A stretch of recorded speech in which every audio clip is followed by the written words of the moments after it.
Love Kumar. Madam, पहले तो ऐसी भाषा का प्रयोग ये लोग संसद में करते हैं तो लगता है कि संसद में बैठे लोग को ऐसी भाषा के प्रयोग करना उचित होगा, अनुचित होगा। और जहां तक माननीय प्रधानमंत्री जी के भाषण का सवाल है, आज उन्होंने किसानों से बहुत ही विनम्र आग्रह किया है। मैं कृषि बिल पर लाऊंगा, मैं सब्जेक्ट को इधर उधर भड़काने के स्थिति में नहीं हूं और मैं चाहता भी नहीं हूं। किसानों की समस्याओं के समाधान में कोई भी विपक्षी दल इंटरेस्ट नहीं ले रहा है। मैं ये दावे के साथ कर सकता हूं, ये तीनों कृषि कानून किसानों के हित में है। पहली बार किसानों को स्वतंत्र होने का मौका मिला है कि वो अपना मंडी, अपना उत्पाद अपने हिसाब से तय करे और जिस मंडी में ले जाना चाहे उस मंडी में ले जाए। पुरानी व्यवस्था जब समाप्त नहीं हो गई है तो इतनी हो हल्ला क्यों? और मैं बता दूं, एपीएमसी एक्ट तो 2006 में बिहार में समाप्त हो गया। माननीय मुख्यमंत्री जी, हमारे जो माननीय मुख्यमंत्री नीतीश कुमार जी हैं, उन पर किसानों को इतना भरोसा है कि आज तक जो भी किसानों के लिए उन्होंने कार्य उठाया है, चाहे बिजली के अलग फीडर का काम हो, अब दूसरा ठीक है, इसी का जवाब चौधरी जी से लेते हैं। चौधरी जी खेत में पानी पहुंचाने की बात कर रहे हैं। पीएम ने भी केरल का एग्जाम्पल दिया।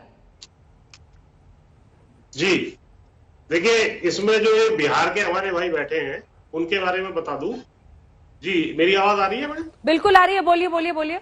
हाँ, बिहार के विषय में जब 2006 में ये एपीएमसी एक्ट इन्होंने हटाया था तो उसके विषय में स्टडी छपी है 3 जनवरी 2021 को टाइम्स ऑफ इंडिया में। जो अगर आप इसको देख सके तो ये मैंने बता दिया। इसमें बताया है कि जब से वो एक्ट आपने हटाया है एपीएमसी का, यानी मंडियां बंद हुई है, वहां 25-30% फसलों के दाम पंजाब के मुकाबले कम मिल रहे हैं। तो ये जो है, केवल ये कह देना कि इनमें सब कुछ ठीक है, वो नहीं है।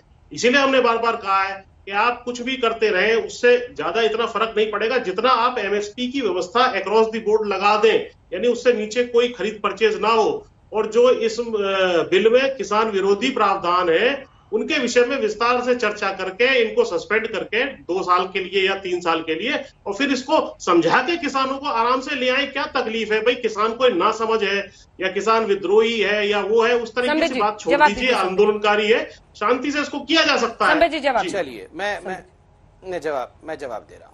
देखिए, पूरा विषय जहां तक 3 किसानों के बिल का विषय है, ये पूरा बिल पहले ऑर्डिनेंस के माध्यम से, उसके बाद पार्लियामेंट के दोनों सदनों ने एक लोकतांत्रिक प्रक्रिया से पारित किया। ठीक है, आप सुप्रीम कोर्ट भी गए, सुप्रीम कोर्ट ने भी सुनवाई की और एक कमेटी की भी गठन की।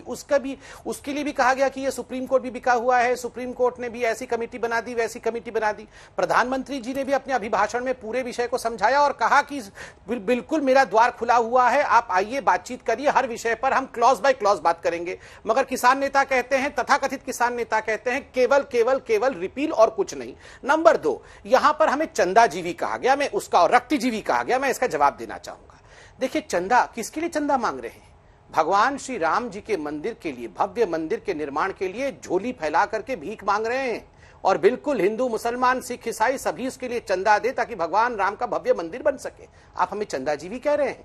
आप तो गोली मारने वाले हत्यारे हैं। 60 आप तो कहते थे कि 60 को मारा है, 70 को मारा है, आवश्यकता पड़ने पर 100 से भी अधिक लोगों को मार देते। आप हमें चंदाजीवी कह रहे हैं? आप तो हत्यारे हैं।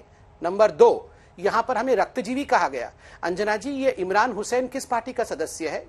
वो जो हुसैन जिसने अपने घर के ऊपर, जो काउंसलर था आम आदमी पार्टी का, जिसने अपने घर के ऊपर पत्थर, पेट्रोल बॉम्ब इत्यादि सब रख रखा था, और अंकित जैन को जिसने मारा, किस पार्टी का सदस्य है? ये सदस्य था आम आदमी पार्टी का। तो सर, इस बिल में कहां पे है दिल्ली के दंगे?